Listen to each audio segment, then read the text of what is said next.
वैसे तो जो वर्ल्ड एनवायरनमेंट डे 5 जून होंगे, 5 जून एतवार है, तो इस करके आप पहला जो मना रहे हैं। ये 1974 तो मनाया जा रहा है वर्ल्ड एनवायरनमेंट डे। तो हर साल यदा वखरा वखरा थीम होंगे, हर साल एक देश जिते मुख मुख तौर पर मनाया जाता, वो भी देश वखरा होंगे। इस बारी जो है ओनली वन अर्थ ये है थीम, और स्वीडन जो है वो तो इन्नी जी वर्ल्ड एनवायरनमेंट पर इसका मकसद की है वर्ल्ड एनवायरनमेंट का अवेयरनैस ही आनी, और दूसरा है कि यही एक्शन ले मोटिवेट करना जिहदे नाल एनवायरनमेंट का कोई फायदा हो। तो ये हूँ आप जो मुख्य जी गल आप करनी है कि पंजाब के संदर्भ के कि भी साढ़े वातावरण की चुनौतियां ने की समस्या, जे असीं कह लीए कि जो वातावरण बारे सब तो वधिया कोई दुनिया में संकल्प है तो वो श्री गुरु ग्रंथ साहब है, पवन गुरु पानी पिता माता धरती। इस तो ऊपर कोई वातावरण बारे गल कही नहीं जा सकती। तो इसका मतलब यह है कि जो मनुख जो है वो अपने आप को कुदरत का हिस्सा समझे, तो कुदरत का सत्कार करे, ये जो एनवायरनमेंट जो बचता है। तो गुरबाणी ने एक बलहारी कुदरत वस्या, कुदरत करके वस्या शुरू कि जो परमात्मा भी है जो बसदा तो कुदरत के मनुख जो कुदरत का जो आप हिस्सा है। तो गुरबाणी अनुसार जो मनुख जो पूर्ण तौर पर जो चेतन मनुख है वो परमात्मा का रूप है, वो कोई अभेद नहीं, हर जन दो एक है। मनुख ही जोड़ा है पूर्ण तौर पर जोड़ा साडा अज्ञान है जोड़ा मनुख का वो ही उसनों परमात्मा तो दूर करता है। जो पूर्ण तौर पर जो गुरबाणी ब्रह्म ज्ञानी के जो पूरा ज्ञान हो गया तो ब्रह्म ज्ञानी जो है वो परमात्मा का रूप हो गया। सुखमनी साहब कहते ब्रह्म ज्ञानी को खोजे महेश्वर, ब्रह्म ज्ञानी आप परमेश्वर। तो ये समझने वाली गल है।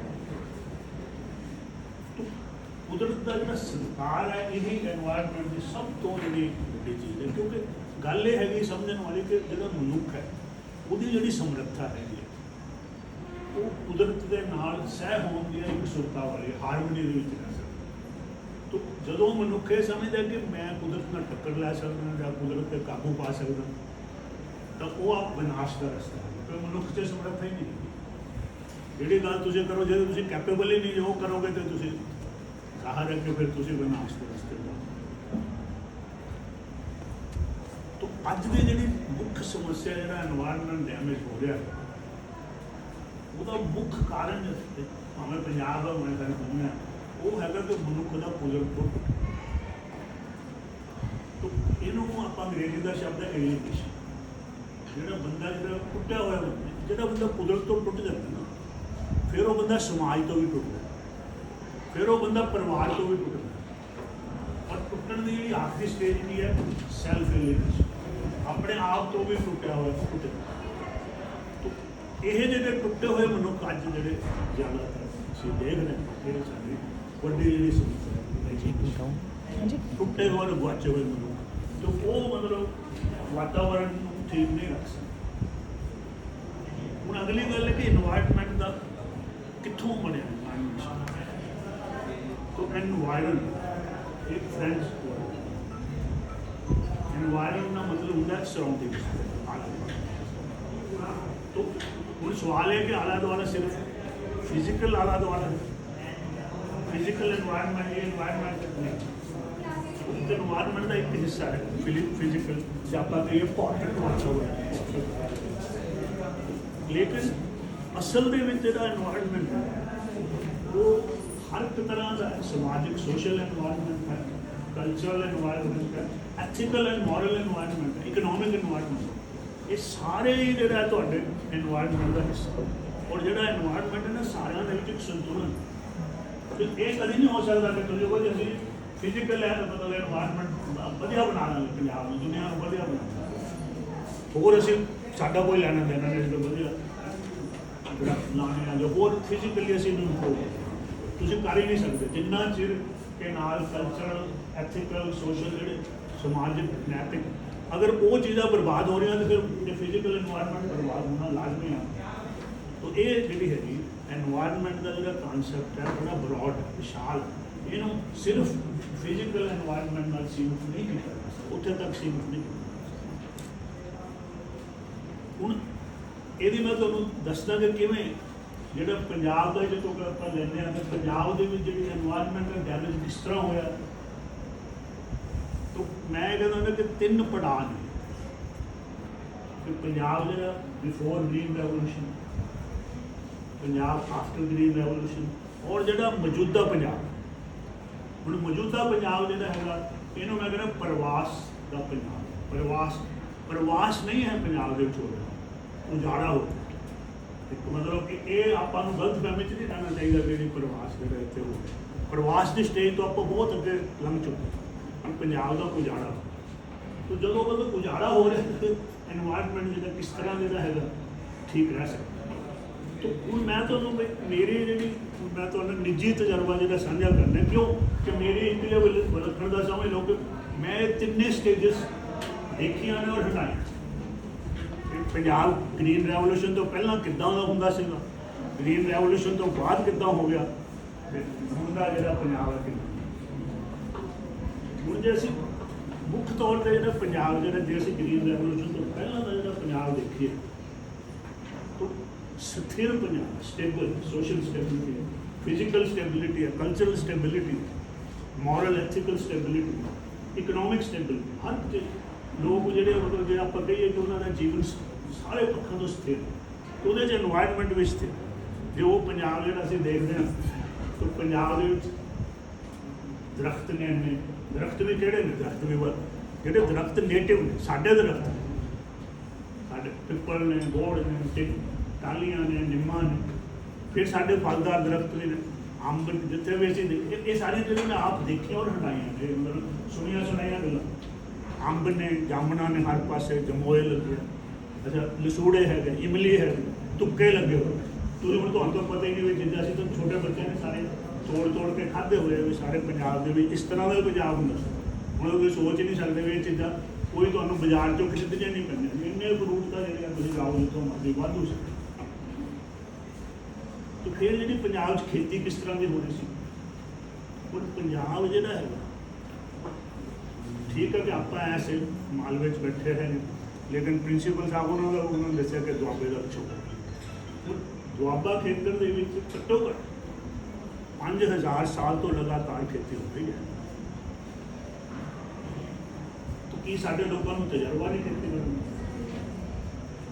वो जी खेती से जो हरे इनकलाब तो पहले उन्हें की सी, वो जो लोगों ने समूहक सोच, समूहक सियाणप जो सीखा अपना किद्दां दी खेती होनी चाहिए पंजाब च, वो खेती हो रही सी, रवायती खेती। ਉਹਦੇ 'ਚ ਕੀ ਸੀ दो मुख पक्ष कि डाइवर्सिटी ऑफ क्रॉप्स, फसली विभिन्नता ते रोटेशन। ये 2 सिद्धांत साडे लोगों ने सीखे हज़ारां सालों के तजर्बे तो कि पंजाब लिए आ ठीक है। तो सारे तुसीं देखो किला कणक बीजना नहीं हो रही, मतलब छोले भी बीजने, गन्ना भी बीजना, मूंगफली भी बीजी है, हर चीज़ थोड़ी थोड़ी इन्नी सब्जियां में बीजिया हुई हैं, कोई फलों के भी दरख्त ला। तो एक सारा डाइवर्स आई जो तुम देखो तो वो तो तुमको पता ही है कि diversification and rotation of crop एक साइंटिफिकली भी जी गल जी है वैलिड है। क्यों कि जो कुछ फसलों ने जी वो जमीन तो कुछ तत्त लेंदियां, लेकिन कुछ तत्त देंदियां नहीं। तो कई नाइट्रोजन लै रही ने, कई नाइट्रोजन दे रही। तो ये डाइवर्सिटी रोटेशन ऑफ क्रॉप्स होएगी तो जमीन की जी कुदरती उपजाऊ शक्ति है वो भी कायम रही। तो इस करके की सीगा कि हरे इनकलाब तो पहला ना तो सानू कैमिकल फर्टिलाइजर की लोड़ सी, ना सानू इंसैक्टीसाइड जोड़े ये लोग इन्हों की कोई जी है वरतों नहीं सी। इदा तुम पंजाब का जो इदा हम देखो आने दरख्त इतने देखे ने थोड़े ने, उस तो बहुत पासे देखो पंजाब खड़ा हो गया बहुत घट। हुणे असीं ना मैनू बनारस हिंदू यूनिवर्सिटी ने बुलाया लैक्चर देने वास्ते, तो गड्डी दे विच ही तुहानूं पता लग गया पंजाब तो अगर यूपी चले जाओ, होर यूपी के पूर्व वाले जो जाते हो, किहड़ी चीज़ रड़ा नहीं दिसदा तुहानूं, दरख्त ने बड़ी वड्डी। तो जदों मैं छोटा है जब तुहाडे उम्र दा ਸੀ जब पंजाब भी इदां नहीं सी, इदां दा पंजाब दरख्त दा बहुत वड्डी गिनती दा। खेती सिर्फ फसल नहीं है, खेती दरख्त भी खेती का हिस्सा, पंछी भी खेती का हिस्सा, कीड़े भी जिहड़े ये सारा कुछ सारे एक मतलब एक हारमोनी दे विच जिहड़े ने एक कलैक्टिव तौर पर साडी सारी खेती का हिस्सा ने। लेकिन असीं जिहड़ा सब दी छुट्टी करते,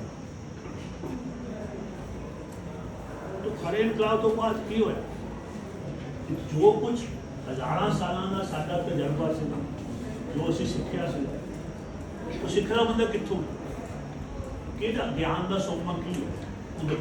ਅਲਟੀਮੇਟਲੀ ਹਰ ਇੱਕ ਚੀਜ਼ ਦੇ ਜਿਹੜਾ ਗਿਆਨ ਹੈ ਉਹਦਾ ਸੋਮਾ ਕੁਦਰਤ ਹੀ ਹੈ। ਇਹ ਚੀਜ਼ਾਂ ਅਸੀਂ ਕੁਦਰਤ ਤੋਂ ਸਿੱਖੀਆਂ। ਜੇ ਮੋਟੇ ਤੌਰ ਤੇ ਕਹਿ ਲਈਏ ਤਾਂ ਅਸੀਂ ਜਿਹੜਾ ਕੁਦਰਤ ਦੇ ਨਾਲ ਸਹਿ ਹੋਣ ਵਾਲੀ ਖੇਤੀ ਸੀ ਸਾਡੀ, ਜੋ ਕੁਦਰਤੀ ਜੋ ਪੰਜਾਬ ਦੀਆਂ ਕੁਦਰਤੀ ਪਰਿਸਥਿਤੀਆਂ ਨੇ, ਨੈਚੁਰਲ ਕੰਡੀਸ਼ਨ ਨੇ, ਸਾਡੀ ਖੇਤੀ ਉਸੇ। ਲੇਕਿਨ ਹਰੇ ਇਨਕਲਾਬ ਤੋਂ ਬਾਅਦ ਕਿਤੇ ਹੁਣ ਮੈਂ ਇੱਕ ਥੋੜ੍ਹਾ ਜਿਹਾ ਇੱਥੇ ਕਹਿਣਾ ਕਿ ਹਰਾ ਇਨਕਲਾਬ ਦੀ ਜਿਹੜੀ ਮੇਰੀ ਡੈਫੀਨੇਸ਼ਨ ਉਹ ਸ਼ਾਇਦ ਤੁਸੀਂ ਪਹਿਲਾਂ ਨਾ ਸੁਣੀ ਹੋਵੇ, ਤਾਂ ਮੈਂ ਥੋੜ੍ਹੀ ਜਿਹੀ ਉਹ ਵੀ ਡੈਫੀਨੇਸ਼ਨ ਦਿੰਦਾ ਹਰਾ ਇਨਕਲਾਬ ਹੈ ਕਿ ਮੈਂ ਮੰਨਦਾ ਕਿ ਜਿਹੜਾ ਹਰਾ ਇਨਕਲਾਬ ਅਸਲ ਦੇ ਵਿੱਚ ਜਿਹੜਾ ਅਮਰੀਕੀ ਸਾਮਰਾਜ ਦਾ ਪੰਜਾਬ ਦੀ ਅਮੀਰ ਕਿਸਾਨੀ ਨਾਲ ਗੱਠਜੋੜ ਹੈ, ਔਰ ਉਹਦੇ ਵਿੱਚ ਜਿਹੜੀ ਪੰਜਾਬ ਦੀ ਅਮੀਰ ਕਿਸਾਨੀ ਰਹੀ ਨਹੀਂ, ਇੱਕ ਸਰਮਾਏਦਾਰ ਜਮਾਤ ਬੜੀ ਬਣ ਚੁੱਕੀ। ਉਹਦੇ 'ਚ ਕੋਈ ਮਾੜੀ ਗੱਲ ਨਹੀਂ ਸੀਗੀ। ਇਹ ਬਹੁਤ ਥਾਂ 'ਤੇ ਹੋਇਆ ਦੁਨੀਆ 'ਚ ਵੀ ਜਿਹੜੀ ਕਿਸਾਨੀ ਜਿਹੜੀ ਆ ਉਹ ਸਰਮਾਏਦਾਰ ਜਮਾਤ ਬਣੀ। ਫਿਰ ਪੰਜਾਬ ਨੂੰ ਕੀ ਨੁਕਸਾਨ ਹੋਇਆ? ਕਿਉਂਕਿ ਪੰਜਾਬ ਦੀ ਜਿਹੜੀ ਅਮੀਰ ਕਿਸਾਨੀ ਉਹਦੇ ਕੋਲ ਕੋਈ ਵਿਰਾਸਤ, ਸਿੱਖ ਵਿਰਾਸਤ ਤੋਂ ਬਿਨਾਂ ਹੈ ਨਹੀਂ ਸੀ। ਅਸੀਂ ਮੰਨਦੇ ਹਾਂ ਕਿ ਜ਼ਿਆਦਾ ਜੇ ਅਮੀਰ ਹੈ, ਇੱਕ ਹੱਥ ਹੈ ਕਿ ਜੱਟ ਹੈ, ਜਿਹੜੀ ਅਮੀਰ ਕਿਸਾਨੀ ਜਿਹੜੀ ਪੰਜਾਬ ਦੀ ਜੱਟ ਕਿਸਾਨੀ ਹੈ। ਤਾਂ ਜੱਟ ਕਿਸਾਨੀ ਕੋਲ ਸਿਵਾਏ ਸਿੱਖ ਨੈਤਿਕਤਾ ਦਾ ਸਿੱਖ ਉਹਨਾਂ ਕੋਲ ਬਦਲ ਨਹੀਂ ਹੈ, ਉਹਨਾਂ ਕੋਲ ਸਿੱਖ ਵਿਰਾਸਤ ਤੋਂ ਬਿਨਾਂ ਹੋਰ ਤੇ ਕਬੀਲੇ ਦੀ ਵਿਰਾਸਤ ਹੈ।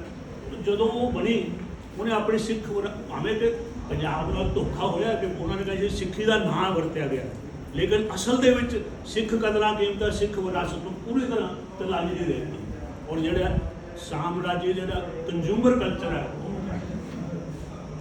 ਉਹਦੇ ਨਾਲ ਹੋਇਆ ਕਿ ਪੰਜਾਬ ਜਿਹੜਾ ਉਜੱਡ ਬਣ ਗਿਆ। ਜਿਹੜੀ ਸਰਮਾਏਦਾਰੀ ਜਿਹੜੀ ਸਰਮਾਏਦਾਰੀ ਦੀ ਆਪਣੀ ਨੈਤਿਕਤਾ ਹੁੰਦੀ ਹੈ, ਆਪਣੀ ਬਾਕੀ ਦੇਸ਼ਾਂ, ਲੇਕਿਨ ਜਿਹੜੀ ਪੰਜਾਬ ਦੀ ਜਿਹੜੀ ਸਰਮਾਏਦਾਰੀ ਮਰਜ ਹੋਈ ਹੈ ਕਿਉਂਕਿ ਉਹਦੇ ਕੋਲ ਹੋਰ ਕੋਈ ਬੇਸ ਨਹੀਂ ਸੀਗਾ, ਉਹ ਆਪਣਾ ਬੇਸ ਛੱਡਤਾ ਤੇ ਉਹਦੇ ਨਾਲ ਉਹ ਉਜੱਡ ਬਣ ਗਿਆ।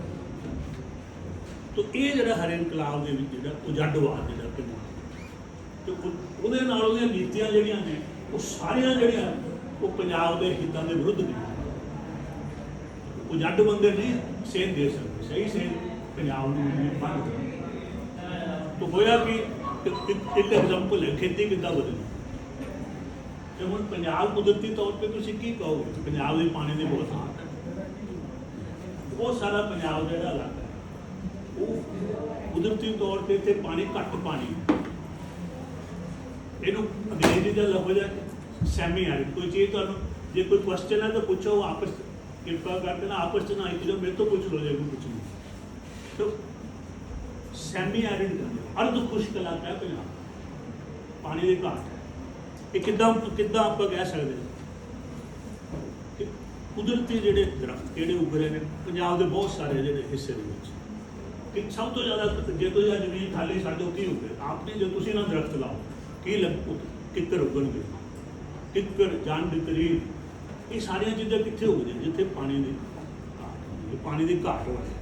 ਤਾਂ ਅਸੀਂ ਕੀ ਕੀਤਾ, ਜਿੱਥੇ ਪਾਣੀ ਦੀ ਘਾਟ ਹੈ ਉੱਥੇ ਅਸੀਂ ਝੋਨਾ ਲੈ। ਹੁਣ ਝੋਨਾ ਕੀ ਸਭ ਤੋਂ ਜ਼ਿਆਦਾ ਜਿਹੜਾ ਪਾਣੀ ਮੰਗਣ ਵਾਲੀ ਜਿਹੜੀ ਫਸਲ ਹੈ। ਦੇਖੋ ਇਹ ਉਜੱਡਵਾਦ ਤੇ ਜਿਸ ਜਗ੍ਹਾ 'ਤੇ ਪਾਣੀ ਦੀ ਘਾਟ ਹੈ ਉੱਥੇ ਅਸੀਂ ਉਹ ਫਸਲ ਬੀਜ ਰਹੇ ਹਾਂ ਜਿਹੜੀ ਸਭ ਤੋਂ ਜ਼ਿਆਦਾ ਪਾਣੀ ਮੰਗਦੀ ਹੈ। ਪਾਣੀ ਦਾ ਸਾਡੇ ਕੋਲ ਹੈ ਨਹੀਂ ਤੇ ਪਾਣੀ ਅਸੀਂ ਕਿੱਥੋਂ ਲਿਆ? ਜ਼ਮੀਨ ਦੇ ਥੱਲਿਓਂ ਕੱਢਿਆ। ਔਰ ਪਤਾ ਤੁਹਾਡੇ 'ਚ ਵੀ ਬਹੁਤ ਸਾਰੇ ਪਿੰਡੂ ਪਿਛੋਕੜ ਦੇ ਬੱਚੇ ਹੈ, ਸਾਡਾ ਵੀ ਜ਼ਮੀਨ ਦਾ ਸਾਨੂੰ ਆਪਣਾ ਤਜਰਬਾ ਹੈ। ਮੈਂ ਆਪਣੀ ਜ਼ਮੀਨ ਦੇ 16 ਫੁੱਟ 'ਤੇ ਪਾਣੀ ਦੇਖਿਆ, ਇੱਥੋਂ ਜ਼ਿਆਦਾ ਦੂਰ ਨਹੀਂ ਹੈ ਸਾਡੇ, ਉਦੋਂ ਰਾਜਪੁਰਾ ਸਾਈਡ 'ਤੇ ਚਲੋ ਹੁਣ ਅਸੀਂ ਹੁਣੇ ਪਿੱਛੇ ਜੇ 3-4 ਸਾਲ ਪਹਿਲਾਂ ਤੁਹਾਨੂੰ ਇੱਕ ਬੋਰ ਕਰਾਉਣਾ ਹੋਵੇ 400 ਫੁੱਟ ਪਾਣੀ ਨਹੀਂ ਆਇਆ, ਜਿੱਥੇ 16 ਫੁੱਟ ਤੇ ਪਾਣੀ ਆ ਜਾਂਦਾ ਸੀ। 400 ਫੁੱਟ ਬੋਰ ਕਰਨਾ ਇਹ ਹਾਲ। ਤੁਹਾਨੂੰ ਪਤਾ ਕਿ ਹੁਣ ਜਿਹੜੀ ਭਵਿੱਖਬਾਣੀ ਕੀ ਹੈ ਕਿ ਜੇ ਅਸੀਂ ਇਸੇ ਸਪੀਡ ਨਾਲ ਪਾਣੀ ਜਿਹੜਾ ਗਰਾਊਂਡ ਵਾਟਰ ਕੱਢਦੇ ਰਹੇ 17 ਸਾਲ ਵੱਧ ਤੋਂ ਵੱਧ ਸਾਡੇ ਕੋਲ ਟਾਈਮ ਹੈ, ਉਸ ਤੋਂ ਬਾਅਦ ਬਿਲਕੁਲ ਪੰਜਾਬ ਬੰਜਰ ਹੋ ਜਾਏ, ਸਾਰੇ ਐਨਵਾਇਰਨਮੈਂਟ ਛੁੱਟੇ ਹੋ ਜਾਏਗੇ, ਬੰਜਰ ਹੋ ਜਾਏ। ਇਹ ਵਧਾਈ ਚੜਾਈ ਗੱਲ ਨਹੀਂ, ਇਹ ਸੱਚਾਈ ਹੈ। ਇਹ ਤੁਹਾਨੂੰ ਜੋ ਮੈਂ ਦੱਸ ਰਿਹਾ ਇਹ ਕੋਈ ਮੈਂ ਆਪਣੇ ਕੋਲੋਂ ਨਹੀਂ ਕਹਿ ਰਿਹਾ, ਸਾਰੀ ਪ੍ਰੈਡਿਕਸ਼ਨ ਹੈ 17 ਸਾਲ ਦਾ ਸਿਰਫ ਸਾਡੇ ਕੋਲ ਪਾਣੀ ਬਚੇ। ਤਾਂ ਇਹ ਹੈ ਇਹ ਅਸੀਂ ਇਹ ਫਸਲ ਇੱਥੇ ਲਿਆ ਕੇ ਇਹ ਪੰਜਾਬ ਦੇ ਐਨਵਾਇਰਨਮੈਂਟ ਦੀ ਸਾਡੀ ਕੰਟਰੀਬਿਊਸ਼ਨ। ਫਿਰ ਅਸੀਂ ਕੀ ਕੀਤਾ ਕਿ ਜਿੱਥੇ ਜੇ ਛੱਪੜ ਹੁੰਦੇ ਸੀਗੇ, ਟਿੱਬੇ ਹੁੰਦੇ ਸੀਗੇ, ਦਰਖਤ ਹੁੰਦੇ ਸੀਗੇ, ਕੱਟ ਤੇ ਸਾਰੇ ਦਰਖਤ, ਪੂਰ ਦਿੱਤੇ ਸਾਰੇ ਛੱਪੜ, ਟਿੱਬੇ ਵੀ ਵਾਧ ਪਏ, ਹਰ ਕਿਸਾਨ ਦੇ ਝੋਨਾ ਵੀ ਚੁਣਾ ਹੋਈ। ਟਿੱਬਿਆਂ ਦਾ ਆਪਣਾ ਕੋਈ ਟਿੱਬੇ, ਛੱਪੜ, ਦਰਖਤ, ਇਹ ਸਾਰੇ ਇਹੀ ਤਾਂ ਸਾਡੇ ਐਨਵਾਇਰਨਮੈਂਟ ਨੂੰ ਬਚਾਈ ਬੈਠੇ ਸੀ। ਅਸੀਂ ਤਾਂ ਐਨਵਾਇਰਨਮੈਂਟ ਪੂਰੀ ਤਰ੍ਹਾਂ ਕਤਲ ਕੀਤਾ। ਫਿਰ ਜੋ ਅਸੀਂ ਵਰਤੀਆਂ ਨੇ ਜਿਹੜੇ ਕੈਮੀਕਲ ਫਰਟੀਲਾਈਜ਼ਰ, ਕਿਉਂਕਿ ਜ਼ਮੀਨ ਉਹ ਮੈਂ ਤੁਹਾਨੂੰ ਦੱਸਿਆ ਕਿ ਰੋਟੇਸ਼ਨ ਡਾਇਵਰਸਿਟੀ ਆਫ ਕ੍ਰਾਪਸ ਨਾਲ ਨੈਚੁਰਲ ਜਿਹੜੀ ਨਹੀਂ ਸੀ ਜ਼ਰੂਰਤ ਇਹ ਜਿਹੀਆਂ ਚੀਜ਼ਾਂ ਦੀ, ਫਿਰ ਸਾਨੂੰ ਉਹਨਾਂ ਦੀ ਜ਼ਰੂਰਤ ਪਈ। ਫਿਰ ਅਸੀਂ ਜਿਹੜਾ ਕਿਉਂਕਿ ਜਿਹੜੇ ਦੂਜੇ ਉਹ ਸਾਰੀ ਪਹਿਲੀ ਡਾਇਵਰਸਿਟੀ ਖਤਮ ਕਰਤੀ, ਉਹਦੇ ਨਾਲ ਫਿਰ ਸਾਡੇ ਕੀੜਿਆਂ ਦੀ ਸਮੱਸਿਆ ਹੋ ਰਹੀ, ਫਿਰ ਸਾਨੂੰ ਸਪਰੇਅ ਕਰਨੀਆਂ ਸ਼ੁਰੂ। ਉਹਦੇ ਨਾਲ ਕੀ ਹੋਇਆ ਕਿ ਪੰਜਾਬ 'ਚ ਜਿਹੜੀ ਹੈ ਖਾਸ ਕਰਕੇ ਮਾਲਵਾ ਬੈਲਟ 'ਚ ਇੰਨਾ ਵੱਡਾ ਕੈਂਸਰ ਹੋ ਗਿਆ, ਇੰਨੀਆਂ ਜਿੱਥੇ ਕੈਂਸਰ ਹੁੰਦਾ ਹੀ ਨਹੀਂ ਸੀ। ਹੁਣ ਇੰਨਾ ਕੈਂਸਰ ਹੈ ਕਿ ਇੱਕ ਬਠਿੰਡੇ ਤੋਂ ਜਾ ਰਹੀ ਹੈ ਗੱਡੀ ਜਿਹੜੀ ਰਾਜਸਥਾਨ ਵੱਲ, ਉਹਦਾ ਨਾਂ ਹੀ ਕੈਂਸਰ ਟ੍ਰੇਨ ਹੈ, ਬੀਕਾਨੇਰ ਵਾਲਾ। ਇੰਨਾ ਜ਼ਿਆਦਾ ਕੈਂਸਰ ਹੋ ਗਿਆ ਇੱਥੇ। ਜਿਹੜੀਆਂ ਤੁਸੀਂ ਸਪਰੇਅ ਕਰ ਰਹੇ ਹੋ, ਜਿਹੜੀਆਂ ਇਨਸੈਕਟੀਸਾਈਡ ਤੇ ਕੈਮੀਕਲ ਫਰਟੀਲਾਈਜ਼ਰ, ਉਹਦਾ ਨਤੀਜਾ ਇਹ ਹੈ। ਇੱਕ ਚੀਜ਼ ਹੋਰ ਹੋਈ ਹਰਿਆਣਾ ਕਿ ਪਹਿਲਾਂ ਸਾਡੇ ਲੋਕ ਜਿਹੜੇ ਕਿਰਤ ਨਾਲ ਜੁੜੇ ਹੋਏ ਸੀ, ਹੁਣ ਕਿਰਤ ਜਿਹੜੀ ਹੈ ਪਰ ਇਹ ਸਿਰਫ ਆਮ ਨਹੀਂ ਕਿਸਾਨੀ, ਅਮੀਰ ਕਿਸਾਨੀ। ਮੈਂ ਮਤਲਬ ਆਪਣੀ ਗੱਲ ਦੱਸ ਰਿਹਾ ਬਚਪਨ ਦੀ, ਹੁਣ ਤਾਂ ਤੁਸੀਂ ਮੰਨੋਗੇ ਹੀ ਨਹੀਂ ਵੀ ਅਮੀਰ ਕਿਸਾਨੀ ਜਿਹੜੀ ਬਹੁਤ ਅਮੀਰ, ਉਹ ਵੀ ਬਹੁਤ ਕਿਰਤ ਨਾਲ ਜੁੜੀ ਹੋਈ ਸੀ ਹਰੇ ਇਨਕਲਾਬ। ਸਾਡਾ ਆਪਣਾ ਪਿਛੋਕੜ ਜੇ ਕਹਿ ਲਓ ਤੇ ਇਸ ਜਮਾਤ ਨਾਲ ਜਾ ਕੇ ਬਣਦਾ। ਤੇ ਮੈਂ ਆਪਣੀ ਤੁਹਾਨੂੰ ਉਦਾਹਰਨ ਦੇ ਸਕਦਾ, ਮੇਰੇ ਨਾਨੀ ਜੀ ਜਿਹੜੇ ਸਾਡੀ ਇੰਨੀ ਜ਼ਮੀਨ ਸੀ, ਸਭ ਤੋਂ ਵੱਡੇ ਜ਼ਿਮੀਂਦਾਰ ਸੀਗੇ, ਲੇਕਿਨ ਸਵੇਰੇ 4 ਵਜੇ ਸਾਰੇ ਸੀਰੀਆਂ ਦਾ ਖਾਣਾ ਆਪ ਬਣਾਉਂਦੇ ਸੀਗੇ, ਨਾਲ ਸਾਰੇ ਜੋ ਖਾਣਾ ਘਰ ਜਾਣਾ ਬਣ ਉਹੀ ਸੀਰੀਆਂ ਨੂੰ ਮਿਲਦਾ ਸੀ, ਆ ਕੇ ਮੱਝਾਂ ਨੂੰ ਪੱਠੇ ਪਾਉਣੇ ਚਾਰ। ਹੁਣ ਤੁਸੀਂ ਦੇਖ ਲਓ ਵੀ ਉਸ ਤੋਂ ਬਾਅਦ ਸਾਡੀਆਂ ਔਰਤਾਂ ਜਿਹੜੀਆਂ ਅਮੀਰ ਕਿਸਾਨੀ ਪਿਛੋਕੜ ਦੀਆਂ ਨੇ, ਉਹ ਤਾਂ ਬਿਊਟੀ ਪਾਰਲਰ ਤੇ ਜਾਂਦੇ ਨੇ, ਉਹਨੇ ਅਸੀਂ ਖੇਤਾਂ 'ਤੇ ਜਾ ਕੇ ਉਹਦਾ ਸਵਾਲ ਹੀ ਨਹੀਂ ਪੈਦਾ ਹੁੰਦਾ ਕਿ ਰੋਟੀ ਉਹ ਆਪਣੀ ਨਹੀਂ ਬਣਾ ਸਕਦੇ, ਸੀਰੀਆਂ ਦੇ ਕੀ ਬਣਾਉਂਦੇ। ਤਾਂ ਇਹ ਜਿਹੜੀ ਚੀਜ਼ ਹੈ ਅਮੀਰ ਕਿਸਾਨੀ ਜਿਹੜੀ ਹੈ ਕਿਰਤ, ਜਦੋਂ ਉਹ ਕਿਰਤ ਨਾਲ ਟੁੱਟੀ ਹੈ ਤੇ ਨਾਲ ਦੇ ਨਾਲ ਸਾਨੂੰ ਸਸਤੀ ਲੇਬਰ ਭਈਏ ਮਿਲ ਗਏ ਤੇ ਸਾਨੂੰ ਵੀ ਲੋੜ ਹੈ ਲੇਬਰ ਕਰਨ ਦੀ। ਤੁਸੀਂ ਸਾਰੇ ਲਗਭਗ ਸਾਰਾ ਪੰਜਾਬ ਜਿਹੜਾ ਸਾਡਾ ਅਸੀਂ ਕਿਰਤ ਨੂੰ, ਜਿਹੜਾ ਬੰਦਾ ਕਿਰਤ ਨਾਲ ਟੁੱਟਦਾ ਉਹ ਬੰਦਾ ਫਿਰ ਕੁਦਰਤ ਨਾਲ ਟੁੱਟਦਾ। ਕਿਰਤ ਜਿਹੜੀ ਹੈ ਤੁਹਾਨੂੰ ਕੁਦਰਤ ਨਾਲ ਜੋੜਦੀ ਹੈ, ਕਿਉਂਕਿ ਬੰਦਾ ਜਿਹੜਾ ਹੈ ਮਨੁੱਖ ਜਿਹੜਾ ਕਿਰਤ ਉਹ ਸਿਰਜਣਾ ਕਰਦਾ, ਉਹ ਕ੍ਰੀਏਟਿਵਿਟੀ ਹੈ ਉਹ। ਲੇਕਿਨ ਅਸੀਂ ਕੀ ਬਣ ਗਏ ਸੀ ਮਸ਼ੀਨਾਂ, ਬੰਦੇ ਤੇ ਮਸ਼ੀਨ 'ਚ ਫਰਕ ਹੀ ਨਹੀਂ ਰਿਹਾ। ਮਸ਼ੀਨਾਂ ਪ੍ਰੋਡਿਊਸ ਕਰਦੀਆਂ, ਪ੍ਰੋਡਕਟਿਵ। ਮਨੁੱਖ ਜਿਹੜਾ ਕਿਰਤ ਨਾਲ ਪੈਦਾਵਾਰ ਨਹੀਂ ਕਰਦਾ, ਪੈਦਾਵਾਰ ਮਸ਼ੀਨ ਕਰਦੀ ਹੈ। ਲੇਕਿਨ ਇਹ ਜਿਹੜੀ ਸਰਮਾਏਦਾਰੀ ਦਾ ਜਿਹੜਾ ਸੱਭਿਆਚਾਰ ਹੈ ਉਹਨੇ ਮਨੁੱਖ ਨੂੰ ਤੇ ਮਸ਼ੀਨ ਦੇ ਵਿੱਚ ਜਿਹੜੀ ਡਿਸਟਿੰਕਸ਼ਨ ਸੀ, ਸ਼ਨਾਖਤ ਖਤਮ ਕਰ ਦਿੱਤੀ। ਸਾਡੀ ਕ੍ਰੀਏਟਿਵਿਟੀ ਖਤਮ ਕਰਤੀ, ਸਿਰਜਨਾਤਮਕ ਸ਼ਕਤੀ ਖਤਮ ਕਰਤੀ। ਸਿਰਜਨਾਤਮਕ ਸ਼ਕਤੀ ਤੁਹਾਨੂੰ ਕੁਦਰਤ ਤੋਂ ਮਿਲੀ, ਜਦੋਂ ਤੁਸੀਂ ਕੁਦਰਤ ਨਾਲ ਜੁੜੇ ਹੋ ਤੁਸੀਂ ਕ੍ਰੀਏਟਿਵ। ਤੇ ਹੁਣ ਅਸੀਂ ਪ੍ਰੋਡਕਟਿਵ ਬਣ ਗਏ, ਕ੍ਰੀਏਟਿਵ ਨਹੀਂ। ਮੁੱਖ ਤੌਰ ਤੇ ਅਗਰ ਅਸੀਂ ਦੇਖੀਏ ਤਾਂ ਜਿਹੜਾ ਪੰਜਾਬ ਦਾ ਜਿਹੜਾ ਸੱਭਿਆਚਾਰ ਸੀ ਹਰੇ ਇਨਕਲਾਬ ਦੇ ਜਦੋਂ ਸਿੱਖ ਸੱਭਿਆਚਾਰ, ਹੁਣ ਸਿੱਖ ਸੱਭਿਆਚਾਰ ਦਾ ਮਤਲਬ ਇਹ ਨਹੀਂ ਕਿ ਸਿੱਖਾਂ ਦਾ ਸੱਭਿਆਚਾਰ, ਇਹ ਕੋਈ ਹੈ ਤਾਂ ਗਲਤ। ਪ੍ਰੋਫੈਸਰ ਪੂਰਨ ਸਿੰਘ ਨੇ ਕਿ ਪੰਜਾਬ ਜਿਉਂਦਾ ਗੁਲਾਮੀ। ਸਿੱਖ ਸੱਭਿਆਚਾਰ ਦਾ ਮਤਲਬ ਹੈ ਗੁਰੂ ਦੀ ਸਿੱਖਿਆ ਤੇ ਚੱਲਣ ਵਾਲੇ ਲੋਕਾਂ ਦਾ ਸੱਭਿਆਚਾਰ। ਤਾਂ ਉਹਦੇ ਵਿੱਚ ਸਾਰੇ ਪੰਜਾਬੀ ਆਉਂਦੇ, ਉਸ अगर ये परिभाषा वरतते हैं सिख सभ्याचार की, गुरु की सिक्ख्या के चलने वाले लोगों का सभ्याचार, तो सारे पंजाबी ही सिख पंजाब के शामिल है। तो इस करके ये फिरकू नहीं है, ये गल कम्यूनल नहीं है सिख सभ्याचार कहना, बल्कि पंजाब का यथार्थ है, पंजाब की सच्चाई है। ਤਾਂ ही तो प्रोफैसर पूर्ण सिंह जो इन्ने ਵੱਡੇ इंटलैक्चुअल से 100 साल पहला गल समझ आई, सानू हाले तक नहीं समझ आई, क्योंकि साढ़े लोग जो कुछ अखौते मार्क्सवादी यही जी गल करो कहते तुम तो कम्यूनल गल करते, कम्यूनल नहीं, ये सगों हाईएस्ट लैवल का जोड़ा है सैकुलर। ये सारे असीं जिहड़े आ सिख की परिभाषा को समझिए, गुरु की सिक्ख्या से चलण नाल बंदा सिख हुंदा है, सिखां दे घर जम्मण नाल सिख नहीं होंदा। तो अज जोड़ा है पंजाब दे विच सिख सभ्याचार अमली तौर पर खत्म हो चुका, उसकी थां पर कंज्यूमर कल्चर ये है साडा जिहड़ा दुकान। तो ये जी हुण जी तीजी स्टेज है, हुण तीजी जी है हुण है प्रवास की। अज जिद्दां आपां पहलां ही कहा है कि जिहड़ा एनवायरनमेंट है वो निरा फिजिकल एनवायरनमेंट नहीं है, उहदे सोशल कल्चरल एथिकल मॉरल ये सारिया चीज़ां आਉਂਦੀਆਂ ने, एनवायरनमेंट इकनॉमिक भी आਉਂਦਾ। तो अज जो पंजाब है पूरी तरह अस्थिर है, सोशल इनस्टेबिलिटी एक्सट्रीम तक पहुंची हुई है। इन्नी दुनिया कोई जिन्ना पंजाब अज सोशली जोड़ा अनस्टेबल है, मैं सारी दुनिया घूम के देखा इदा का कोई नहीं है।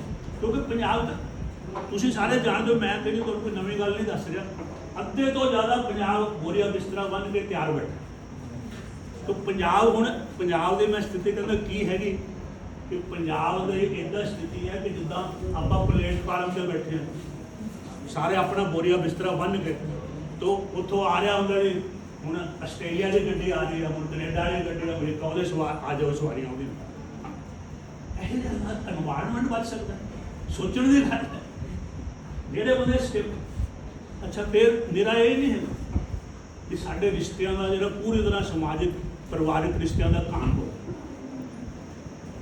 तुहाडे सामने जो सब तो ज़्यादा असीं प्रवास की सब बलि चढ़ा, कोई वीज़ा लैण लई भैन भरा का ब्याह करा दो, माँ पुत का करा दो, प्यो धी का ब्याह सब जायज़ है। कोई साडियां जिहड़े सत्कारत इंस्टीट्यूशन सीगियां सब खत्म हो गई, जो साडा रिवायती औरतों का सत्कार सीगा अज देखो सच्चाई की है। तुसीं सब जाणो ये गल्लां, मैं नवीं नहीं दसदा, तुहानूं रिमाइंड कर रहा भी एनवायरनमेंट का हिस्सा ने। अज जिहड़ियां ने पंजाब खास करके जट भाईचारे मुंडियां तो आईलैट पास नहीं होंदे, गल्लां जिहड़ियां तुहानूं सब जानदे हो, तो कुड़ियां कर जांदियां ने पास, माँ प्यो की कहंदे अखबारां पढ़ के देखो असीं कुड़ी का पूरा खर्चा देवांगे, खर्चा कुड़ियां लैंदियां ने 30-40 लाख 50 लाख जिन्ना का उत्थे जाके मुक जाती। फिर इत्थे जिहड़े माँ प्यो ने कुड़ियां दे असीं वो टाइम सी जदों असीं साडी औरत खास करके जट्टां दे असीं कहंदे कि साडी औरत जिहड़ी है थाने ना जाए, कोर्ट कचहरी ना जाए। हुण अज सच्चाई है कि हज़ारां कुड़ियां दे उपर पंजाब दे विच FIR दर्ज है धोखाधड़ी के केस। इस गल की पुष्टि कर सकते हो, मैं सारी एवं नहीं गल करना, पूरी पुष्टि है। पुलिस जो विजिलेंस जो इस नाल डील करते हैं वो एक तो मैं लैक्चर दे रहा, उन्होंने आप कहते बिल्कुल ठीक है, हज़ारां केस हज़ारां कुड़ियां से FIR दर्ज है धोखाधड़ी के केस। तो ये है पंजाब का जो मॉरल जो एनवायरनमेंट जो ये है साडा जो कल्चरल एनवायरनमेंट, ये है साडा सोशल एनवायरनमेंट। तो ये चीज़ां जिहड़ियां सानूं जो है जे असीं बन के गए की सीगे ते की बन गए, अज असीं अत दर्जे के निचुवरते, असीं अत दर्जे के खुजगर।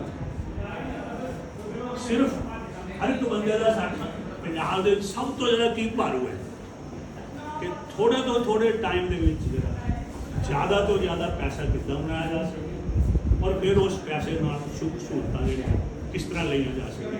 साडे जीवन का असं जो मर्जी गल्लां करी जाइए, लेकिन बहुत सारे लोगों के जीवन का मंत्र इतने तक सीमित है। तो ये है कंज्यूमर कल्चर, एक कंज्यूमर इनू कहते हैं रैट रेस, चूहा दौड़। तो सारा पंजाब ये रैट रेस के शामिल है। कोई गुरबाणी ये कहती है जो अग जंगल च लगती है ना, ਕਿ ਉਹ ਕਹਿੰਦੇ ਕੋਈ ਨਾ ਕੋਈ ਵਿਰਲਾ ਹਰਿਆ ਬਚ ਜਾਂਦਾ ਬੂਟਾ, ਤੇ ਜੇ ਕੋਈ ਬਚਿਆ ਤਾਂ ਉਹ ਮਤਲਬ ਵਿਰਲਾ ਹਰਿਆ ਬੂਟਾ ਬਚਿਆ, ਬਾਕੀ ਸਭ ਇਸ ਲਪੇਟੇ ਗਏ ਨੇ ਕਿ ਜਿਹੜੇ ਜੰਗਲ ਜਿਹੜੀ ਅੱਗ।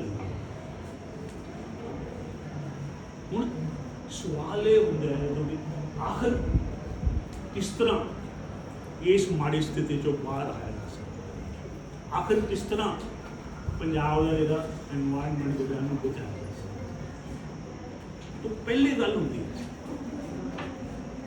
ਕਿਉਂਕਿ ਜਿਵੇਂ ਦੱਸਿਆ ਜਾ ਚੁੱਕਾ ਕਿ ਮੈਂ ਡਾਕਟਰ ਹਾਂ, ਡਾਕਟਰੀ ਦੇ ਸਾਰੇ ਲੋਕ ਕਹਿੰਦੇ ਨੇ ਜਦੋਂ ਵੀ ਕਿਸੇ ਨੂੰ ਤਕਲੀਫ ਹੁੰਦੀ ਹੈ ਨਾ, ਤਾਂ ਉਹ ਕਹਿੰਦੇ ਮੈਨੂੰ ਦੇ ਦਿਓ, ਮੇਰਾ ਇਲਾਜ ਕਰ। ਮੈਨੂੰ ਤਾਂ ਉਹ ਕੀ ਕਹਿੰਦੇ ਆਜ ਕਰ ਸਿੰਘ ਕਹਿੰਦੇ ਗੋਲੀ ਦੇ ਦਿਓ, ਗੋਲੀ ਮੈਨੂੰ ਆਹ ਤਕਲੀਫ ਹੈ ਪੇਟ ਆਹ ਗੋਲੀ ਦੇ ਦਿਓ। ਉਹ ਡਾਕਟਰੀ ਨਹੀਂ, ਡਾਕਟਰੀ ਹੁੰਦੀ ਹੈ ਕਿ ਉਸ ਦੀ ਮਰਜ਼ ਪਛਾਣਨਾ, ਡਾਇਗਨੋਸ। ਇਹ ਜਿਹੜੀ ਕੁਝ ਫਿਕਸ਼ਨ ਉਹ ਕਹਿੰਦੇ ਅੰਗਰੇਜ਼ ਦੇ ਵਿੱਚ, ਉਹ ਮਤਲਬ ਇੱਕਦਮ ਜਿਹੜਾ ਹੁਣ ਉਹ ਹੋ ਰਿਹਾ, ਇਹਦੇ ਨਾਲ ਨਹੀਂ ਗੱਲ ਬਣਨੀ। ਐਨਵਾਇਰਨਮੈਂਟ ਸਾਡਾ ਨਹੀਂ ਬਣਦਾ। ਹਾਂ, ਪਹਿਲਾਂ ਤਾਂ ਸਮੱਸਿਆ ਨੂੰ ਸਮਝੇ, ਫਿਰ ਪਹਿਲਾਂ ਸਮੱਸਿਆ ਕੀ ਹੈ, ਫਿਰ ਉਹਦਾ ਸਮਾਧਾਨ ਵੀ।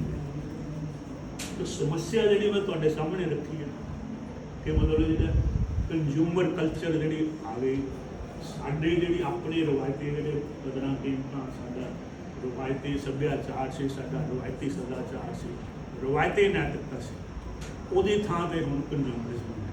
ਤਾਂ ਵੱਡੀ ਗੱਲ ਕੀ ਸੀ ਸਾਡੇ ਤੇ ਜਿਹੜੀ ਇਹ ਸਾਮਰਾਜ ਜਿਹੜੀ ਇੱਕ ਕੰਜ਼ਿਊਮਰ ਕਲਚਰ, ਖਪਤਕਾਰੀ ਸੱਭਿਆਚਾਰ, ਕੀ ਫਰਕ ਸੀਗਾ? ਬੁਨਿਆਦੀ ਫਰਕ ਕੀ ਸੀ ਕਿ ਸਾਡਾ ਸੱਭਿਆਚਾਰ ਇਹ ਕਹਿੰਦਾ ਸੀਗਾ ਕਿ ਜੀਵਨ ਦੇ ਜਿਹੜੇ ਦੋ ਪੱਖ, ਆਰਥਿਕਤਾ ਤੇ ਨੈਤਿਕਤਾ, ਆਰਥਿਕਤਾ ਤੇ ਨੈਤਿਕ, ਇਕਨੋਮਿਕਸ ਐਂਡ ਐਥਿਕਸ, ਜਾਂ ਆਪਾਂ ਬਹੁਤ ਆਮ ਆਦਮੀ ਦੇ ਲਫ਼ਜ਼ਾਂ 'ਚ ਕਹਿ ਦਈਏ ਧਰਮ ਤੇ ਪੈਸਾ। ਤਾਂ ਸਾਡਾ ਹਜ਼ਾਰਾਂ ਸਾਲਾਂ ਦਾ ਜਿਹੜਾ ਤਜਰਬਾ ਹੈ, ਸਾਨੂੰ ਇਹ ਦੱਸਿਆ ਗਿਆ ਸੀ ਕਿ ਇਹਦੇ ਧਰਮ ਉੱਪਰ ਹੈ ਪੈਸਾ। ਲੇਕਿਨ ਜਿਹੜਾ ਸਾਮਰਾਜ, ਜਿਹੜਾ ਕੈਪੀਟਲਿਜ਼ਮ ਹੈ, ਉਹ ਕਹਿੰਦਾ ਨਹੀਂ, ਪੈਸਾ ਉੱਪਰ ਹੈ। ਉਹ ਕਹਿੰਦੇ ਨੇ ਕਿ ਸਮਾਜ, ਔਰ ਸਾਡੇ ਦੁਖਾਨ ਦੀ ਗੱਲ ਹੈ ਕਿ ਸਾਡੇ ਬਹੁਤ ਸਾਰੇ ਆਪਣੇ ਆਪ ਨੂੰ ਮਤਲਬ ਅਖੌਤੀ ਮਾਰਕਸਵਾਦੀ ਜਾਂ ਅਖੌਤੀ ਸਿੱਖ ਵੀ ਵਿਦਵਾਨ, ਉਹ ਵੀ ਇਸ ਨਾਲ ਸਹਿਮਤ ਨੇ ਕਿ ਪੈਸਾ ਜਿਹੜਾ ਹੈ ਉਹ, ਚਾਹੇ ਕਹਿੰਦੇ ਨਹੀਂ, ਲੇਕਿਨ ਉਹਨਾਂ ਦੇ ਜਿਹੜੇ ਐਕਸ਼ਨ, ਜੋ ਬੰਦਾ ਜਿਹੜਾ ਸ਼ਬਦਾਂ ਤੋਂ ਨਹੀਂ, ਉਹ ਕੀ ਕਹਿੰਦੇ ਹੋ, ਤੁਹਾਡੇ ਕਰਮਾਂ ਤੋਂ ਪਛਾਣਿਆ। ਤਾਂ ਕਰਮਾਂ ਦੇ ਵਿੱਚ ਅਸੀਂ ਮੰਨ ਲਿਆ ਕਿ ਪੈਸਾ ਜਿਹੜਾ ਜ਼ਿਆਦਾ ਇੰਪੋਰਟੈਂਟ ਹੈ। ਲੇਕਿਨ ਸਾਡੇ ਗੁਰੂ ਸਾਹਿਬ ਨੇ ਕੀ ਕਿਹਾ? ਧਵਲ ਧਰਮ ਦਇਆ ਕਾ ਪੂਤ ਸੰਤੋਖ ਥਾਪ ਰੱਖਿਆ ਜੀ ਸੂ, ਕਿ ਪੈਸੇ ਦੇ ਸਿਰ ਤੇ ਦੁਨੀਆ ਕਾਇਮ ਨਹੀਂ ਹੈਗੀ, ਪੈਸੇ ਦੇ ਸਿਰ ਤੇ ਸ੍ਰਿਸ਼ਟੀ ਕਾਇਮ ਨਹੀਂ, ਧਰਮ ਦੇ ਸਿਰ ਤੇ, ਨੈਤਿਕਤਾ ਦੇ ਸਿਰ ਤੇ ਕਾਇਮ। ਤਾਂ ਨੈਤਿਕਤਾ ਕੀ ਹੈ? ਐਨਵਾਇਰਨਮੈਂਟ ਜਿਹੜਾ, ਜਦੋਂ ਉਦੋਂ ਹੀ ਨੈਤਿਕਤਾ ਹੋਏਗੀ ਜਦੋਂ ਬੰਦਾ ਖੁਦਗਰਜੀ ਤੋਂ, ਨਿਜਵਾਦ ਤੋਂ ਉੱਪਰ ਜਾ ਕੇ ਆਪਣੀ ਅਸਲੀਅਤ ਨੂੰ ਸਮਝੇਗਾ ਕਿ ਮੈਂ, ਮੇਰੀ ਹੋਂਦ ਸਿਰਫ ਮੇਰੇ ਤੱਕ ਸੀਮਤ ਨਹੀਂ ਹੈਗੀ, ਮੈਂ ਇੱਕ ਸਮੁੱਚਤਾ ਦਾ ਹਿੱਸਾ ਹਾਂ, ਪਾਰਟ ਆਫ ਦੀ ਹੋਲ। ਮੈਂ ਸਾਰੇ ਜਿਹੜੀ ਇਹ ਇਹਨੂੰ ਫਿਰ ਤੋਂ ਜਦੋਂ ਤੁਸੀਂ ਵੀ ਉਹੀ ਉੱਥੇ ਗੱਲ ਆ ਗਈ, ਇਹ ਮੰਨ ਗਏ ਕਿ ਪਵਨ ਗੁਰੂ ਪਾਣੀ ਪਿਤਾ ਮਾਤਾ ਧਰਤ ਮਾਤਾ, ਉਹਦਾ ਮਤਲਬ ਕੀ ਹੈ ਕਿ ਇਹ ਸਾਰਾ ਕੁਝ ਤੁਸੀਂ ਵੀ ਉਹਦਾ ਹਿੱਸਾ, ਤੁਸੀਂ ਆਪ ਹੋ। ਇਹਦਾ ਮਤਲਬ ਜੇ ਐਨਵਾਇਰਨਮੈਂਟ ਤੁਸੀਂ ਡੈਮੇਜ ਕਰ ਰਹੇ ਹੋ ਤਾਂ ਖੁਦ ਆਪਣੇ ਆਪ ਨੂੰ, ਆਪਣੀਆਂ ਜੜ੍ਹਾਂ ਪੱਟ ਲਓ। ਜਦੋਂ ਇਹ ਚੇਤਨਾ ਜਾਗੇਗੀ, ਮੈਂ ਕਿਸੇ ਲਈ ਨਹੀਂ ਕਰ ਰਿਹਾ, ਆਪਣੇ ਲਈ ਕਰ ਰਿਹਾ, ਇਹ ਕਦੇ ਹੋ ਹੀ ਨਹੀਂ ਸਕਦਾ ਕਿ ਜੇ ਐਨਵਾਇਰਨਮੈਂਟ ਜਿਹੜਾ, ਜੇ ਤੁਹਾਡਾ cultural environment, physical environment, social environment, ਇਹ ਸਾਰੇ ਤਾਂ ਐਥੀਕਲ, ਮੋਰਲ ਐਨਵਾਇਰਨਮੈਂਟ, ਇਹ ਤਾਂ ਖਤਮ ਹੋ ਜਾਣਗੇ ਕਿਉਂਕਿ ਤੁਸੀਂ ਬਚ ਜਾਓਗੇ। ਤੁਸੀਂ ਇਹ ਕਦੀ ਮਤਲਬ ਪੋਸੀਬਲ ਹੀ ਨਹੀਂ, ਕਦੀ ਨਾ ਕਦੀ ਫਿਰ ਤੁਸੀਂ ਵੀ ਉਸ ਦੇ ਸ਼ਿਕਾਰ ਬਣੋ। ਤਾਂ ਇਹ ਬੰਦਾ ਭਰਮ 'ਚ ਜੀ ਰਿਹਾ ਵੀ ਜਦ ਮੇਰੀ ਹੋਂਦ ਮੇਰੇ ਤੱਕ ਸੀ, ਫਿਰ ਸਾਡੀ ਹੋਂਦ ਬ੍ਰਹਮੰਡੀ। ਇੱਕ ਸੈਕਿੰਡ ਵੀ ਜਿਹੜਾ ਨਾ ਤੁਸੀਂ ਇੱਕ ਸਾਹ ਦਾ, ਗੁਰਬਾਣੀ ਨਾਲ ਹੱਦ ਵਿੱਚ ਇੱਕਦਮ ਇੱਕ ਸਾਹ ਦੇ ਮੁਤਾਬਕ ਜਿਹੜਾ ਸਾਹ ਤੁਸੀਂ ਲੈ ਲਿਆ ਉਹੀ ਇਹ ਸੱਚਾਈ ਹੈ, ਅਗਲੇ ਸਾਹ ਦਾ ਕਿਸੇ ਨੂੰ ਨਹੀਂ ਪਤਾ। ਔਰ ਆਪਾਂ ਦੇਖਦੇ ਹਾਂ ਜ਼ਿੰਦਗੀ 'ਚ ਇਹ ਸੱਚਾਈ, ਲੇਕਿਨ ਮੰਨਦੇ ਨਹੀਂ। ਮੈਂ ਜਦ 1962 ਦੇ ਵਿੱਚ ਮੈਂ ਦੇਖਿਆ ਕਿ ਹਿੰਦੁਸਤਾਨ ਦਾ 에ਅਰ ਮਾਰਸ਼ਲ ਟੋਕੀਓ ਬੈਠਾ ਹੈ, ਸਾਡਾ 에ਅਰ ਚੀਫ, ਉੱਥੇ ਖਾਣਾ ਖਾ ਰਿਹਾ ਸੀਗਾ ਤੇ ਇੱਕ ਜਿਹੜਾ ਮੀਟ ਦਾ ਟੁਕੜਾ ਉਹਦੇ ਸ਼ਾਹ ਲੱਗ ਗਿਆ, ਚਲਾ ਉੱਥੇ ਹੀ ਉਹਦੀ ਮੌਤ ਹੋ ਗਈ। ਇੰਨਾ ਵੱਡਾ ਵਿਕਸਿਤ ਦੇਸ਼ ਜਾਪਾਨ, ਐਡਾ ਵੱਡਾ ਅਫਸਰ। ਤਾਂ ਇੱਕ ਗੱਲ ਇਹ ਹੁੰਦੀ ਹੈ ਕਿ ਤੁਹਾਡੇ ਇੱਕ ਸਾਹ ਤੋਂ एयर तो बिना तुसीं रह सकते जो बस मेरी होण तां मेरे तक सीमित है। 1 साल के तो बिना नहीं तुसीं जी सकते, पानी तो बिना जी सकते, पानी पलूट होगा तुसीं किद्दां बचोगे? जे धरती दे विच उपजाऊ शक्ति खत्म हो गई, जे पंजाब कल नूं जिद्दां असीं किहा कि 17 साल बाद जे आपां नाम बदले, जे झोने नूं नाम कढिआ अज तों ते बंजर हो जाएगा, तो फिर असीं खुराक साडी की खावांगे? असीं ਜਿਹੜੇ ਇੱਥੇ ਬਚ ਗਏ, ਜਿਹੜੇ ਬਾਕੀ ਭੱਜ ਗਏ, ਜਿਹੜੇ ਉਹ ਭੁੱਖ ਨਾ ਮਰਨਗੇ। तो कहने का मतलब है कि एनवायरनमेंट कोई बगाना नहीं है, तुसी आप एनवायरनमेंट का हिस्सा हो। तो जे जदों तुहाडे च एक चेतना आ गई कि मैं किसी लिए नहीं कर रहा, मैं अपने आप लिए कर रहा, फिर साडा जिहड़ा एनवायरनमेंट वो बचा है। हुण अज जिहड़ी गल है, जिहड़ी समस्या है कि इत्थे जिहड़ा तुसी सुणदे हो जी, बड़ा पंजाब बड़े जी खनन माफिया है, माइनिंग माफिया, कोई कहता जी केबल माफिया, कोई कहता ट्रांसपोर्ट माफिया, लेकिन जिहड़ा सब तो बड़ा माफिया उसकी गल नहीं होनी, वो है प्रवास माफिया। बाकी तो कितों 30,000 करोड़ का माफिया, कोई 60,000 50,000, एक अरबां का माफिया है। वो की कहते वो कहते जी पंजाब हुण रहण दे काबिल नहीं, इत्थों दी कोई ये जिहड़ा सुनिया दिता जा रहा। हुण सवाल है कि पंजाब हिंदुस्तान दे विच है कि जो कुछ पंजाब च हो रहा कि बाकी हिंदुस्तान में भी यही हो रहा। देखो ना, असीं इस भारतीय असीं एशिया का हिस्सा है, भारतीय उपमहाद्वीप इंडियन सब कॉन्टीनेंट का पार्ट है पंजाब। तो पंजाब कल्ला क्यों नहीं कहना दिखाओ? बाकी सारे असीं केरला गए, केरला दे विच जाके तुसीं हैरान हो जाओगे कि फर्क देखो, केरला दे विच पंजाब दे विच इन्ने दरख्त ने। सरकार जिहड़ी है केरला की, तुसीं अगर प्लाट खरीदो घर बनाने वास्ते, रजिस्ट्री हुंदी है, ਉਹਦੇ ਵਿੱਚ ਇੱਕ ਇੱਕ ਦਰਖਤ ਦਾ ਵੇਰਵਾ ਦਿੱਤਾ ਜਾਂਦਾ, ਇੱਕ ਇੱਕ ਦਰਖਤ ਰਜਿਸਟਰੀ 'ਚ ਲਿਖਿਆ ਜਾਂਦਾ। ਤਾਂ ਤੁਸੀਂ ਖਰੀਦੀ ਹੈ, ਤੁਹਾਡੀ ਜ਼ਮੀਨ ਹੈ, ਤੁਸੀਂ ਇੱਕ ਦਰਖਤ ਨਹੀਂ ਕੱਟ ਸਕਦੇ, ਸਿਵਾਏ ਤੁਹਾਨੂੰ ਅਗਰ ਕੁਝ ਬਣਾਉਣਾ ਹੈ ਉਹ ਵੀ ਤੁਹਾਨੂੰ ਗੌਰਮੈਂਟ ਤੋਂ ਸਪੈਸ਼ਲ ਮਨਜ਼ੂਰੀ ਲੈਣੀ। अच्छा, पंजाब दे विच उत्थे असीं उत्थे केरला गए तो उन्होंने सारे रस्ते दूजे पासों कटे। असीं कि तुसीं इदां क्यों नहीं हाईवे क्यों नहीं वड्डे बना? वो कहंदे जी नहीं, कदे भी नहीं पास होएगा, इन्ने दरख्त सानूं पहलां ये हुंदा भी जिहड़ा भी प्रोजेक्ट बनना इन्ने दरख्त कटे जाणगे। उन्होंने पता है केरला नूं कि एक एक दरख्त जिहड़ा एनवायरनमेंट लई जरूरी है। ਤੁਸੀਂ ਦੇਖਿਆ ਜਦੋਂ ਹੁਣ ਸਾਡੇ ਸੜਕਾਂ ਬਣੀਆਂ, ਲੱਖਾਂ ਦੀ ਗਿਣਤੀ 'ਚ ਦਰਖਤਾਂ ਦਾ ਕਤਲੇਆਮ ਹੋਇਆ, ਤੇ ਜੇ ਵਿਚਾਰੇ ਬੇਦੋਸ਼ ਤੁਸੀਂ ਮਾਰੇ ਪੰਜਾਬ ਦੇ ਵਿੱਚ ਇੰਨੇ, ਤਾਂ ਹੁਣ ਉਹ ਦੇਖ ਲਓ ਜਿਨ੍ਹਾਂ ਨੇ ਕੀਤਾ ਉਹਨਾਂ ਦਾ ਵੀ ਭੁਗਤਣਾ ਪੈ ਰਿਹਾ। ਤਾਂ ਇਹੋ ਜਿਹੀ ਗੱਲ ਨਹੀਂ ਹੈ, ਇਹ ਵੀ ਕੁਦਰਤ ਦਾ ਅਸਰ। ਤੁਸੀਂ ਬੇਦੋਸ਼ਾਂ ਨੂੰ ਮਾਰ, ਦਰਖਤ ਬੇਦੋਸ਼, ਦਰਖਤ ਵਰਗੇ ਤਾਂ ਕਿਸੇ ਦੀ ਹੈ ਹੀ ਨਹੀਂ। ਦਰਖਤ ਤਾਂ ਕੋਈ ਲੈਂਦੇ ਹੀ ਦਿੰਦੇ ਹੀ ਨਹੀਂ, ਛਾਂ ਵੀ ਦਿੰਦੇ, ਫਲ ਵੀ ਦਿੰਦੇ, ਲੱਕੜੀ ਵੀ ਦਿੰਦੇ, बदले कुछ नहीं मंगते। बिल्कुल बेदोशा का असीं कतल किया, ये साडा इदा उदा गुनाह। तो जे केरला जिहड़ा है जाके देखो, तुसीं केरला अपने जाके किते तुहानूं मौका मिले केरला देखो, फिर पंजाब नाल दी तुलना तुहानूं फर्क पता। अच्छा केरला तो बड़ी दूर है, अच्छा यूपी गए, बनारस जिद्दां तुसीं हैरान हो गए कि कितना यूपी साडे नालों फर्क है। ਜਿਹੜੇ ਲੋਕਾਂ ਦੇ ਬਹੁਤ ਸਾਰੇ ਜਿਹਨਾਂ ਸਾਡੇ ਰਿਸ਼ਤੇਦਾਰ ਜਾਂ ਜ਼ਮੀਨਾਂ ਯੂਪੀ 'ਚ, ਉਹ ਕਹਿੰਦੇ ਕਿ ਇੰਨਾ, ਕਹਿੰਦੇ ਸਾਡੀ ਤਾਂ ਸਿਹਤ ਹੀ ਠੀਕ ਹੋ ਜਾਂਦੀ ਯੂਪੀ ਜਾ ਕੇ, ਕਹਿੰਦੇ ਹਵਾ ਵੀ ਬੜੀ ਸਾਫ਼ ਹੈ, ਪਾਣੀ ਵੀ ਬਹੁਤ ਵਧੀਆ ਹੈ। ਅੱਛਾ, ਤੁਸੀਂ ਇੱਥੇ ਦੇਖੋ ਨਲਕੇ ਹੁੰਦੇ ਸੀਗੇ, ਹੁਣ ਮੈਂ ਦੇਖਿਆ ਜਦੋਂ ਪੰਜਾਬ 'ਚ ਨਲਕਾ ਲਾਉਣਾ ਹੁੰਦਾ ਸੀ ਨਾ, ਜਦੋਂ ਮੈਂ ਛੋਟਾ ਜਿਹਾ ਬੱਚਾ ਤਾਂ 2 ਘੰਟੇ ਦੇ ਨਲਕਾ ਲਾ ਜਾ, ਕੋਈ ਮਸ਼ੀਨਰੀ ਦੀ ਲੋੜ ਨਹੀਂ ਹੁੰਦੀ ਸੀ, ਹੱਥਾਂ ਨਾਲ ਪੁੱਟ ਕੇ ਨਾ ਇੱਦਾਂ ਬਾਂਸ ਦੇ ਬੰਨਿਆ ਹੁੰਦਾ ਸੀ ਬੋਕੀ, ਉਹ ਮਤਲਬ ਪੁੱਟ ਕੇ 2 ਘੰਟੇ ਦੇ ਨਲਕਾ, ਉਹ ਪਾਣੀ ਦਾ 1500 ਰੁਪਏ ਪਾਣੀ ਸੀਗਾ। ਹੁਣ ਕੀ ਹੈ, ਹੁਣ 200 300 ਫੁੱਟ ਸਮਰਸੀਬਲ ਲਾਣੇ। ਅੱਛਾ, ਮੈਂ ਨਾ ਉੱਥੇ ਯੂਪੀ, ਉੱਥੇ ਇੱਕ ਤਾਂ ਮੈਂ ਦੇਖਿਆ ਇੰਨੇ ਦਰਖਤ, ਫਿਰ ਮੈਂ ਦੇਖਿਆ ਉੱਥੇ ਰੇਲਵੇ ਸਟੇਸ਼ਨ ਨੇ, ਜਦੋਂ ਵੈਸਟ ਈਸਟਰਨ ਯੂਪੀ ਪਹੁੰਚੇ, ਸੁਲਤਾਨਪੁਰ ਨਿਹਾਲਗੜ੍ਹ बनारस के कोल, तो स्टेशनों के ऊपर बड़े बड़े लगे हुए नलके लगे हुए, हद हो गई, इतने हाले भी नलके बचे हुए। मैं कहा पर एवं ही मैं पुराने होंगे।